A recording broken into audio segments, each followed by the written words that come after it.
So I would like to start off by asking Dr. Mitta that clearly this COVID crisis has shaken up the world and all kinds of dire predictions are being made. Given your enormous experience of being an observer at the forefront of seeing so much change happen, not just in the IT industry, but in society in general, how do you see the current crisis? And how do you think that companies can take advantage of this crisis and not let it go to waste? Thanks, Sanjay, for the generous introduction. And let me extend a warm welcome to all the participants and also wish them happy Easter. Sanjay, you talked about crisis or inflection point, or you may call it. There is a life before the crisis or inflection point, and there's a life after that, which is different from that. So it will have profound impact on all individuals, organizations, governments, countries. Some of the inflection points we have seen in the past are steam engine, computer, internet, etc. The process of digital value transmission got my attention. I thought the world has become different. So inflection happened here. And what is the impact of internet on me, on Wipro, on India was the question I have to think about. And that is the beginning of Indian IT industry. So inflection points has a very, very impactful or very, very impactful. And similarly, I feel the COVID-19 is one such inflection point where the life before COVID-19, the life of COVID-19 are going to be different. So let's see what are the impact of COVID-19, and some of the things we are talking about here is work from home. Work from home is not new. It has been for quite some time. In fact, one can say that 9/11 has gone the flip to remote working or partly a video conferencing and all those things. But mostly managerial people and a small percentage of developers who actually deliver value are using work from home. And there are enough reasons for that, and valid reasons are also there. But during the COVID, the government mandated everybody, whether you are an IT, whether you are in a doctor, whether you are a physician or anyone, has to work from home. So suddenly people have been forced to work from home. Some were ready for it and some were not ready for it. During this COVID days, when you have tried or experienced work from home, you would come to conclusion saying that there are some customers, some processes which are amenable for work from home without degradation in quality or productivity or timely delivery, and some which are amenable for this. So that's the important learning of COVID-19. And my feeling is that once these restrictions are removed, most of the managers or companies will go back to their original or normal way of doing things without learning the lessons. So I agree that, Sanjay, that we are at an inflection point. How we are going to learn is more important, and get ready for this.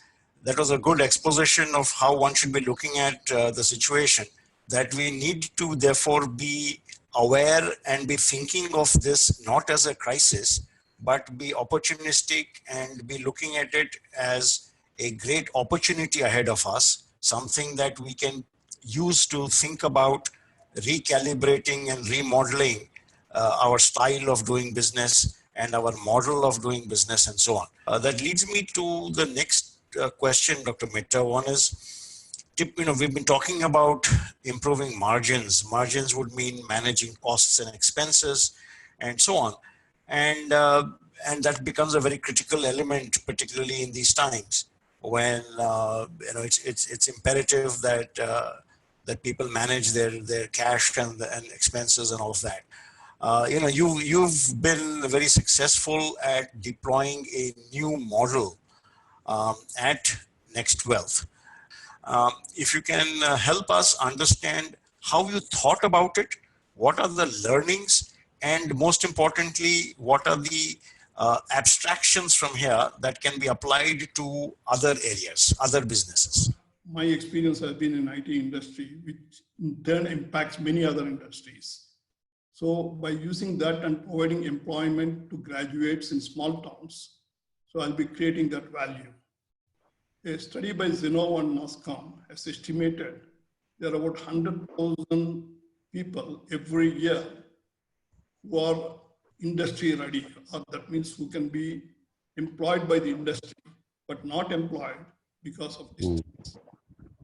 That's exactly the problem we solved in IT industry, to remove distance factor from US to India, but now we want to remove the distance factor from Indian city to Indian small town. So what is that we can do from the small towns? What is that we can't do? Any process where input is defined, the process is defined, output is known, and it's kind of a more repetitive, and processes doesn't change adequately, is done by a large number of people, are amenable for work from small towns. The other way of looking at it is whatever work which got done during the COVID-19 from home without degradation of quality, performance, and this one are all the right candidates for this kind of a working. So if you do all these things, there are both financial and non-financial benefits. Cost of living is low, so wages are low. Seat costs are low because the real estate costs are low. There is little or no transportation cost. There is a stable workforce. So low attrition means less refilling cost and less retraining cost and other things. So I can say with authentic data that the cost of delivery from the small towns, which includes the cost of people and cost of infrastructure, is 50% compared to city. And we did one more scenario analysis. If you assume that 25% of people can be done in this small town model, not all 100%, and get the benefit of this 50% reduction in the operational cost, the net benefit to the whole company at a margin level will be about 5%. 5% EBITDA better. So now, that's fantastic. how we are struggling to improve EBITDA by 0.5%, 1%, and all those things. So here is a model in which everybody is a winner. The employees get a job close to home. The entrepreneurs can make decent money. Customers get 50% of the cost, and social impact is high. As a technologist, what advice would you have to our participants, several of whom are leaders and CXOs? How should they be thinking about technology with regard to reimagining their business models and their businesses? There is a abundance of technology.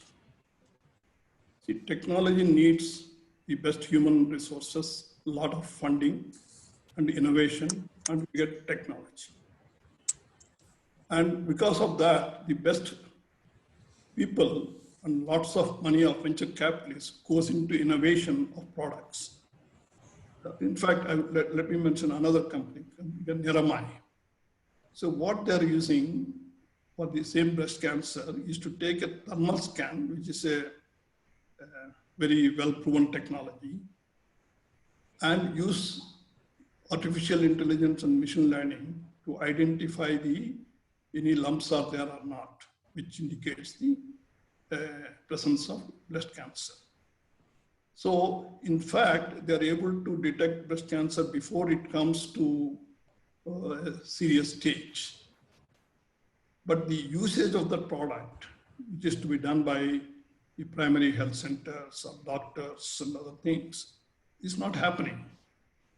I was curious, so I went and asked one of the labs. Here is a good technology which costs 150 rupees, whereas you are doing using mammography, spend capital, and cost so much of money. Why use this one? So then there is a nexus between the doctor who prescribes, the lab which does it, and otherwise, saying that they get a lot of money. If it's 150 rupees, what do I get? So this is a clutch. So this clutch has to be removed. I have a feeling that with COVID-19 coming and post-COVID-19 situation, all this medtech technology, medical technologies, all some of the new things which are already there, which are not being used, people will be, or smart people will look around, experiment, do and get it back. Effectively, Dr. Mitta, I'm hearing you say is that it is imperative for all leaders, CXOs and others to become familiar with technology, understand its various uses, and then think about how they can use existing extant technology to reimagine their processes, their models, and how they can enhance efficiency and productivity. My question to you, therefore, is given your experience, how would you think about giving advice to leaders with regard to managing their people, managing the workforce to keep them inspired, motivated, and productive in times like this? See, the best thing one can do under these circumstances is to have a lot of communication with the employees and all. So answering your question in terms of what should be done, see, we cannot take a city model, work from office model, and impose on work from home or work from small town, and it is done. No, each needs a specific thing. For example, if you are doing work from small town or a remote location, you need tools to distribute the work and get back and integrate and measure the quality, timely metrics and other things. Similarly, there are different technologies available for the conferencing, for interaction. But all of these things has to fall into a pattern and a very thorough process. How do you see, let's say, on one side, crowdsourcing of work, and two, the role of technologies like AI and ML play a role in work life post-COVID or even during COVID? First, let me answer about digital transformation, which essentially means artificial intelligence, machine learning, IoT, and several other technologies which are being done. There are 4 requirements for this work to be done. So one, it has to be done at high quality, low price point, scale, and variability. So why variability? See, crowdsourcing, open sourcing, work from home, remote working, remote cluster, all those things have some commonalities and some differences.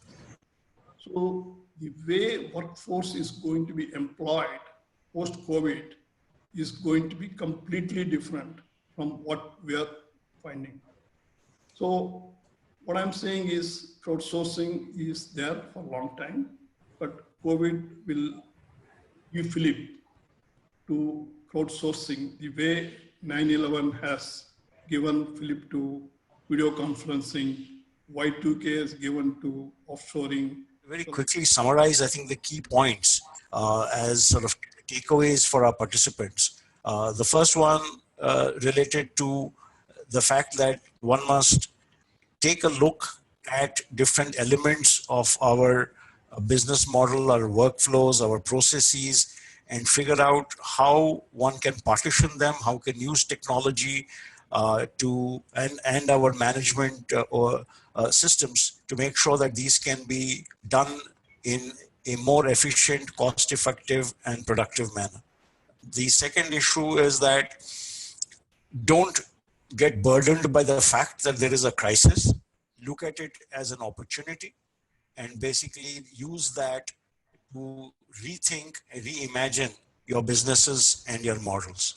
Third is keep learning all the time, be aware, look around, talk to people, understand what's going on, so that you're able to take the advantage of what's happening around you uh, to the best impact on your company. Fourth is, there is a lot of technology out there.